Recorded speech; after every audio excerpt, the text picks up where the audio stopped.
Les doy la bienvenida con muchísimo gusto a esta transmisión del programa 2 de la primera temporada 2024 de la Orquesta Filarmónica de la UNAM. Estamos aquí a un costado de la sala Nezahualcóyotl. Todo está listo para comenzar nuestro concierto de hoy. Acompáñenme.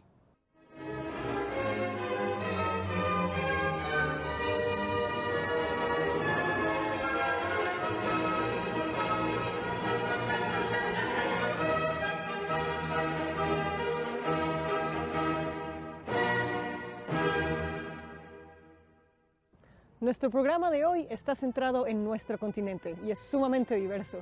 Va desde una íntima elegía a un ser querido que se fue de este mundo, a una gran visión del pueblo estadounidense después de la Segunda Guerra Mundial, pasando por una visión mexicana desde el siglo XX de una obra alemana del siglo XVII. Nuestro concierto de hoy empezará con uno de los últimos suspiros del romanticismo mexicano, el poema elegíaco de Manuel M. Ponce. Después escucharemos una orquestación de Carlos Chávez de una obra para órgano de Dietrich Buxtehude del siglo XVII. La segunda parte del programa escucharemos a aquella gran figura de la música estadounidense, Aaron Copland, y su intento por crear una icónica gran sinfonía americana en su tercera sinfonía. ¿Qué es una elegía? Elegía es el nombre de un género de composición poética que se originó en la antigua Grecia. Se cantaba en los funerales y lamentaba la muerte de un personaje y también cantaba sus logros. Mucho después se convirtió también en una forma musical de la que hay grandes ejemplos escritos por compositores como Fauré, como Massenet y como Elgar. Esta elegía, este poema elegíaco de Manuel M. Ponce, fue escrito a un amigo suyo muy querido, el poeta y periodista Luis G. Urbina. Urbina y Ponce viajaron juntos a Cuba en 1915, exiliados de la Revolución Mexicana, y allá compartieron una amistad muy cercana y muchas veladas bohemias. Cuando Urbina murió en Madrid en 1934, Ponce, destrozado, tomó algunos fragmentos musicales que ya tenía escritos y que pensaba convertir en una sinfonía y los reformuló en este poema elegíaco que escucharemos el día de hoy. Aunque para cuando se compuso esta obra ya estábamos en pleno modernismo, el poema elegíaco tiene un carácter completamente romántico y a veces incluso impresionista. Esto, según el mismo Ponce, era para honrar el carácter romántico de la escritura de su amigo poeta.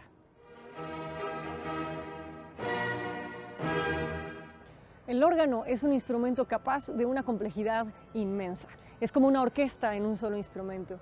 Sin embargo, puede ser un poquito difícil de escuchar porque aunque tiene toda esta capacidad de complejidad, todas las notas suenan al mismo volumen y con el mismo color. Si quieres hacer algún cambio en el sonido, tienes que esperarte a que termine una sección y luego hacer los ajustes necesarios.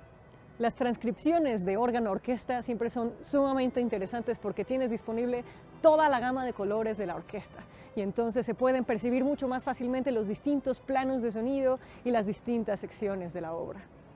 Dietrich Buxtehude era un músico danés del siglo XVII que se hizo famoso en la ciudad de Lübeck, en Alemania, donde fue organista de la Marienkirche. Y era tan famoso que tanto Händel como Bach lo fueron a visitar para escucharlo tocar en vida. Y Bach quedó tan impresionado con su capacidad de tocar e improvisar en el órgano que tuvo que pedir un permiso de ausentarse de su trabajo por más tiempo para poder escuchar al gran maestro. Y es que en esa época la música no se escribía tanto. La tradición de órgano es sumamente improvisatoria y lo que nos ha llegado de Buxtehude no se imprimió durante su vida y nos llegó a nosotros por las amistades y los fans de Buxtehude que transcribían como locos sus improvisaciones en tiempo real. De cualquier manera, lo poco que ha llegado a nosotros es una ventanita a la inmensa capacidad creativa de este hombre. Escucharemos hoy una pieza escrita sobre un bajo ostinato, es decir, sobre un patrón que se repite en el registro bajo del órgano una y otra vez.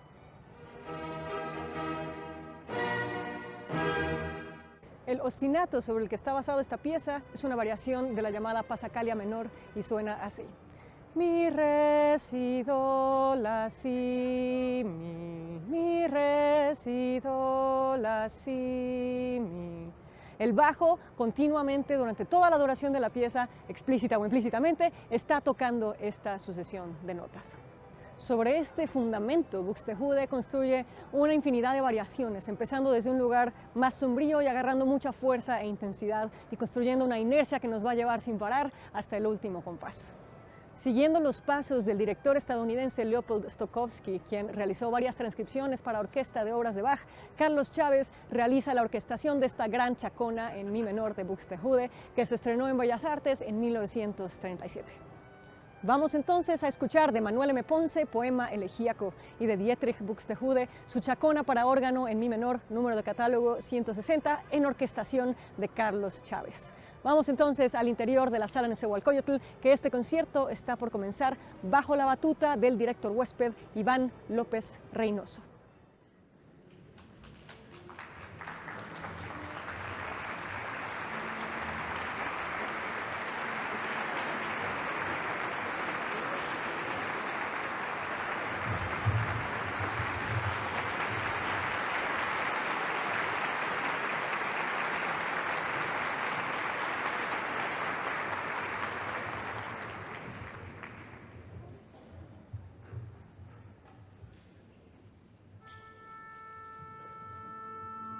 Musicalmente, este poema tiene forma de arco. Parte de una neblina armónica en el registro bajo de la orquesta, desde la que nace y hacia la que regresa al final de la obra.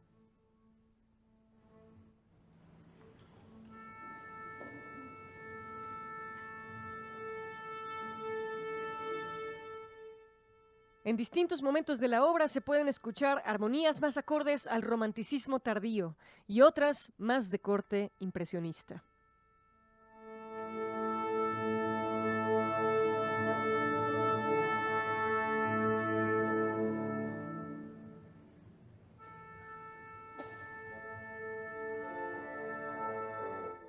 La elegía no solo canta un duelo, sino que honra las obras de los héroes.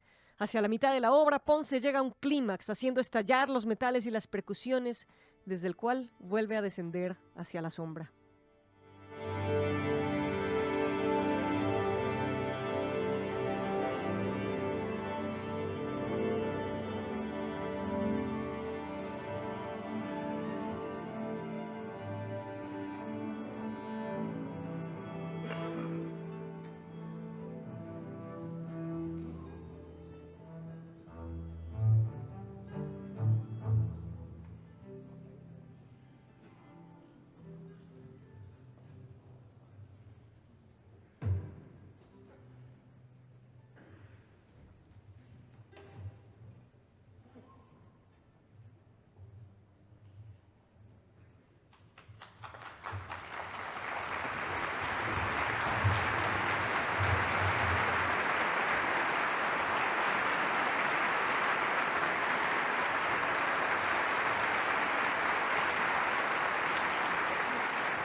Sobre el ostinato de 7 notas que se repetirá en toda la pieza, los ritmos se van haciendo primero salteados y luego veloces, llegando a lugares cada vez más fantásticos y de pronto volviendo a aterrizar en la realidad.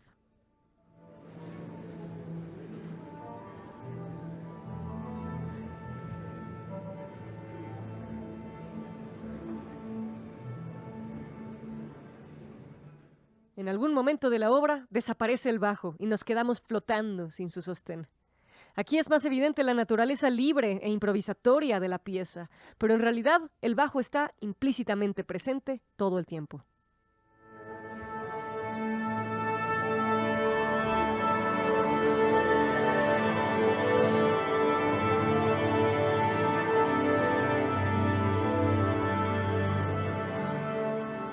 De Carlos Chávez se dramatizan ciertas partes de esta obra, aprovechando los cambios de color requeridos en la partitura de órgano para resaltar, por ejemplo, los timbres metálicos de la orquesta.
Y así termina la visión de Carlos Chávez sobre esta maravillosa obra del siglo XVII de Dietrich Buxtehude. Mientras descansamos en este intermedio, vámonos a una entrevista con nuestro director huésped del día de hoy, el maestro Iván López Reynoso. Pues tenemos un programa súper especial, redondo, cuyo protagonista es México, a pesar de que la segunda obra fue escrita en Estados Unidos, pero que tiene a México como parte importante de su historia. Son tres partituras muy evocativas, evocadoras, intensas, en distintas búsquedas sonoras, las tres, ¿no?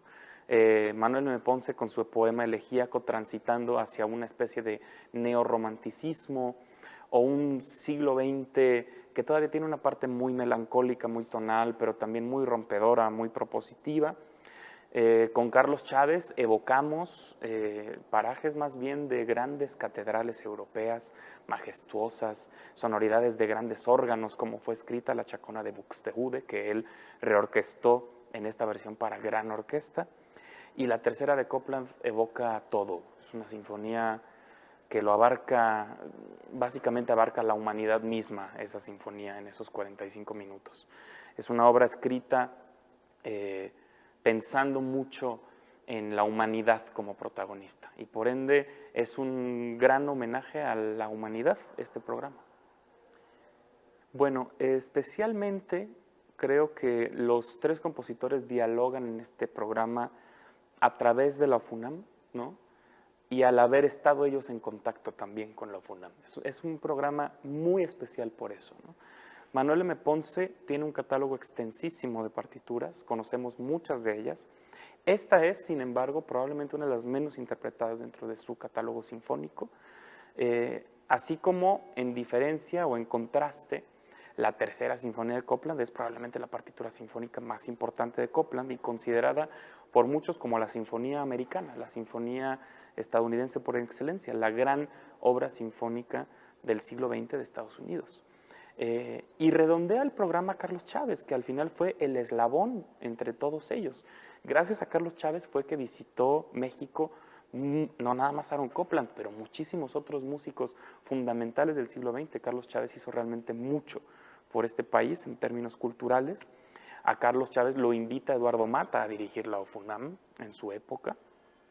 Y así tenemos un programa que conecta además todo con México, porque la tercera sinfonía de Copland se empezó a escribir en este país, se empezó a escribir en Tepoztlán en 1944. O sea, todo está conectado con México.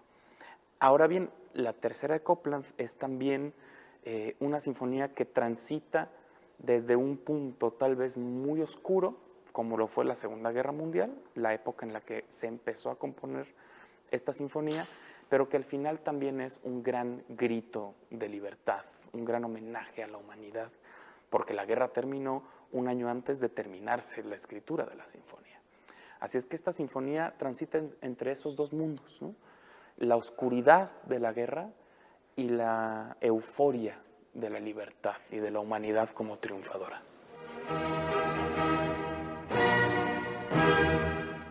Normalmente lo que nosotros en el escenario experimentamos tiene que ver con muchos estímulos, desde el director, desde el solista que está acompañándonos. En este caso, pues bueno, los grandes solistas son los tres grandes compositores de los cuales vamos a interpretar sus obras, unas de sus obras más significativas. Y en este caso, este programa nos ayuda, nos da muchísimo estímulo visual, ¿no? Nosotros vamos a lograr imaginar espacios, paisajes, parajes, ¿no? Como bien hace sentido con el hilo conductor de nuestra primera temporada de la orquesta. Entonces, pues bueno, algunas veces se preguntarán si nosotros estamos pensando, imaginando algo. Por supuesto que sí. Y en este caso yo veo colores, por ejemplo, con la Sinfonía de Copland, veo verde, veo colores, veo paisajes. Es una obra donde pues se logra plasmar en las notas y los invito a que vengan a descubrir cómo quizás puede hacer sentido lo que yo les estoy diciendo sobre esta sinfonía, porque es una sinfonía que representa muchísimo pues los paisajes no solo de México, porque esta obra se compuso aquí, sino también de Estados Unidos, ¿no? Inclusive tiene algunas conexiones con otras obras de Copland más tempranas, como Appalachian Springs, que es una obra donde también utiliza algunos temas y los conecta. Entonces también me conecta un poco con esas otras obras. Bueno, la verdad, la conexión siempre existe, porque nuestro trabajo como músicos es obviamente no solamente tocar juntos y escucharnos, sino también vernos. Cuando tenemos una obra que representa algo muy importante para todos, que es una obra que nos ayuda a conectar, entonces es a través de sonrisas, de miradas o inclusive también de gestos, gesticulaciones, de movimientos. Siempre no solamente nos movemos porque nos enseñaron a movernos de cierta manera, sino también el gesto del director y lo que exige la música en el momento hace que haya una conexión más intrínseca y de esa manera logramos un resultado más artístico. Es una pregunta muy interesante porque cada orquesta tiene su personalidad y la OFUNAM tiene una personalidad que se ha ido desarrollando a lo largo de los años, porque somos colegas, somos buenos amigos y nos gusta mucho este espacio maravilloso. La sala de Nezahualcóyotl es uno de los lugares, recintos de mayor importancia, de mejor acústica y donde también se puede lograr este tipo de resultado porque tenemos un gran equipo. A nivel personal yo me siento muy orgulloso de pertenecer a esta institución, entre tantas cosas porque ha sido dirigida por grandes maestros y ha acompañado a grandes solistas. Entonces, el saber que estos tres grandes compositores formaron también parte en algún momento, coincidieron con nuestra orquesta, me hace sentir pues con mucho orgullo de pertenecer en ella, y también hay un sentimiento de gratitud por estar en el escenario interpretando las obras que ellos compusieron y que alguna vez dirigieron aquí.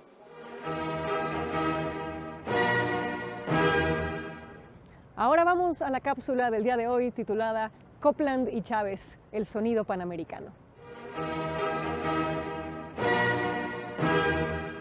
Copland y Chávez, el sonido panamericano. Aaron Copland es reconocido como una de las figuras más importantes de la música estadounidense del siglo XX y por haber logrado sintetizar a su país en música. Carlos Chávez, por su parte, con su sonido modernista y mexicano a la vez, logró convertirse en el compositor oficial del gobierno postrevolucionario de los 30s y desde los espacios gubernamentales e institucionales tuvo una enorme influencia sobre la construcción cultural de México en esta época. Estos dos compositores no solo tuvieron muchísimo en común, sino que fueron además grandes amigos. Entre ellos amplificaron sus voces, se inspiraron, estrecharon lazos de diplomacia cultural entre sus países y contribuyeron a crear un sonido paradigmático del panamericanismo del periodo entre las dos guerras mundiales. Ambos compositores nacieron en la cúspide entre los siglos XIX y XX. Ambos eran los más chicos de sus respectivas familias. Estudiaron piano en su infancia con hermanos mayores y luego siguieron con tutores privados. Ambos estrenaron sus primeras composiciones a los 21 años. Ambos escribieron un ballet como su primera obra de gran formato. La vida de ambos fue marcada por la guerra. La de Chávez por la Revolución Mexicana y la de Copland por la Primera Guerra Mundial. Al terminar las respectivas guerras, ambos partieron a Europa a estudiar. Copland en París con la gran maestra Nadia Boulanger, Chávez en Viena, Berlín y también en París, donde Paul Dukas tuvo una fuerte influencia en él. En 1924, volviendo de Europa, Chávez viajó a Nueva York, donde conoció a los círculos emergentes de música y composición modernista. Inspirado, volvió a México, decidido a apartar su música de la tradición europea. Copland llegó también a Nueva York un par de meses después de la partida de Chávez. Conoció al mismo círculo y llegó a la misma conclusión. Quería desarrollar un sonido no europeo, sino auténticamente estadounidense.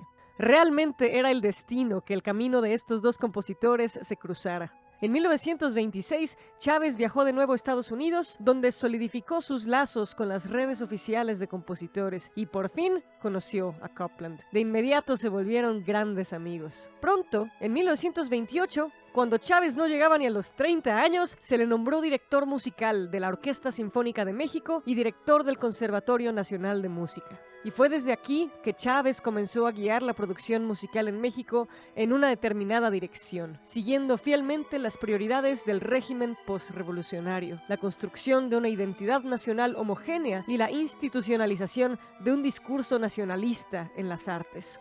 Por su parte, Copland no consiguió en ese momento ningún nombramiento de ese calibre, pero definitivamente participó de la diplomacia cultural estadounidense, que en ese momento seguía la llamada política de buena vecindad, que buscaba establecer lazos positivos de intercambio con Latinoamérica y generar una identidad panamericana. Carlos, estoy harto de Europa, le escribió Copland a Chávez en 1931. Los compositores se volvieron aliados en una búsqueda por construir una música de las Américas, que se sostuviera estéticamente por sí misma, sin depender de la europea. Música moderna, pero accesible, que tomara su lenguaje de la música popular de cada país. En 1932, Chávez invitó a Copland a México. Para su visita, organizó el primer concierto en la historia en el que se interpretó únicamente música de Copland. Durante su viaje pasó por el famoso Salón México, un salón de baile con salas para distintos estilos de danza en el que se daba encuentro un corte transversal de la sociedad mexicana. Tal fue su impresión que Copland compuso una de sus obras más famosas, el Salón México, con la que tuvo un éxito inmenso y su música comenzó a tener gran resonancia en Estados Unidos. Aunque, según el mismo Copland, la obra representa la mirada turística de un gringo en México, cuando la versión orquestal de la obra tuvo su estreno mundial en Bellas Artes en 1937, gracias, por supuesto, a Carlos Chávez, fue un gran éxito en México también. Copland estaba encontrando cómo incorporar la música tradicional y popular a su lenguaje orquestal. A lo largo de las siguientes décadas, Copland visitaría México varias veces más. Pasó muchas vacaciones aquí y le gustaba irse a componer a casas aisladas en lugares entonces más remotos, como Tlalpan o Tepoztlán, donde compuso el primer movimiento de su tercera sinfonía. Copland también incorporó música mexicana en Billy the Kid de 1938 y mucho después en Tres esbozos latinoamericanos, escrita entre 1959 y 1972. Pero su relación con México en realidad es mucho más profunda que las referencias directas que tomó de nuestra música. Lo que ocurrió entre Copland y Chávez fue verdadera diplomacia cultural. Ambos eran embajadores culturales de sus países y fueron influenciándose el uno al otro, tanto en ideas como en sonido. El lenguaje musical mismo de Copland y su identidad como compositor americano fue construyéndose en paralelo con el de Chávez. A partir de objetivos comunes y partiendo de bases teóricas europeas, ambos lograron construir un sonido modernista, pero profundamente arraigado en sus propias culturas, e incluso con grandes similitudes en textura, estilo y armonía. Si existe tal cosa como una identidad sonora panamericana, este par de amigos es su corazón latiente. La Segunda Guerra Mundial pesaba muy profundamente en el corazón de Aaron Copland. Como muchos otros artistas de su generación, él se decantaba por ideas políticas de izquierda, lo cual lo llegó a meter en problemas durante la era del macartismo. En aquellas épocas de guerra, Copland escribió varias obras al respecto del tema, pero la más importante fue parte de una comisión que se le realizó a varios compositores estadounidenses de escribir fanfarrias para metales y percusiones. La mayoría de las fanfarrias que se compusieron hablaban de una nación, de un territorio, de una batalla. Pero Copland dijo, yo voy a escribir una fanfarria para el hombre común, porque el hombre común es el que se está rifando todos los días en el campo de batalla y se merece su fanfarria. Durante esta misma época en Estados Unidos había un renovado interés por la forma de la sinfonía y una búsqueda en el aire por componer la gran sinfonía americana. Así que antes del final de la guerra, Copland se fue a recluir a su casita en Tepoztlán para componer el primer movimiento de su tercera sinfonía. Los otros 3 movimientos le tomarían 2 años más, y esto quiere decir que la sinfonía fue estrenada en 1946, después del final de la guerra y en medio del ambiente jubiloso y esperanzador que llegó con ese ansiado final de la Segunda Guerra Mundial. Esta es una sinfonía plenamente estadounidense, pero en ella, curiosamente para Copland, no toma ningún material musical de canciones populares, solamente de su propia fanfarria para el hombre común en el 4º movimiento. Acompáñenme entonces otra vez al interior de la sala Nezahualcóyotl, donde vamos a escuchar la tercera sinfonía de Aaron Copland, que consta de 4 movimientos. Molto moderato con expresión simple, allegro molto, andante quasi allegretto y molto deliberato, allegro risoluto. Iván López Reynoso será nuestro director huésped en esta segunda parte del concierto que está por comenzar.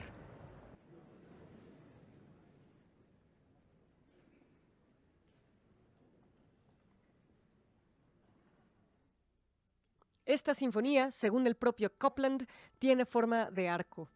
El primer movimiento, escrito aún durante la guerra, presenta el material dramático que tendrá ecos en el resto de la obra.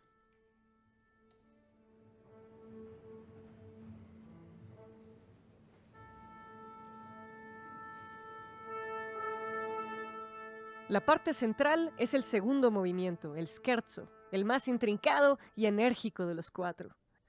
El tercer movimiento, el más libre, tiene secciones que van surgiendo de manera continua hasta ir a parar directamente en el último movimiento.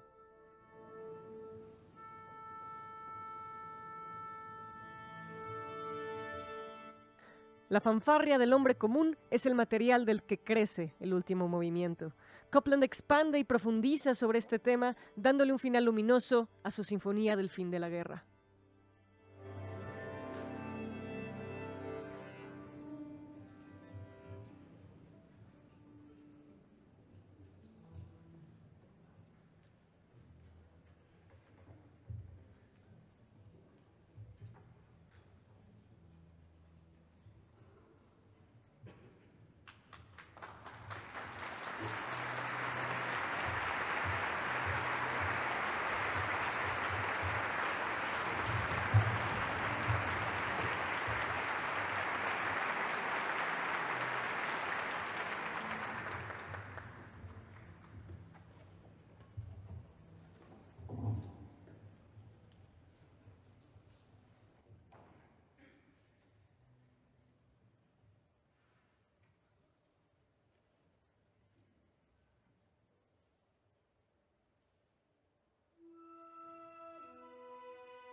Y así, con esta visión esperanzadora de un mundo nuevo por construir después de la guerra, termina esta tercera sinfonía de Aaron Copland y también nuestra transmisión y nuestro concierto de hoy.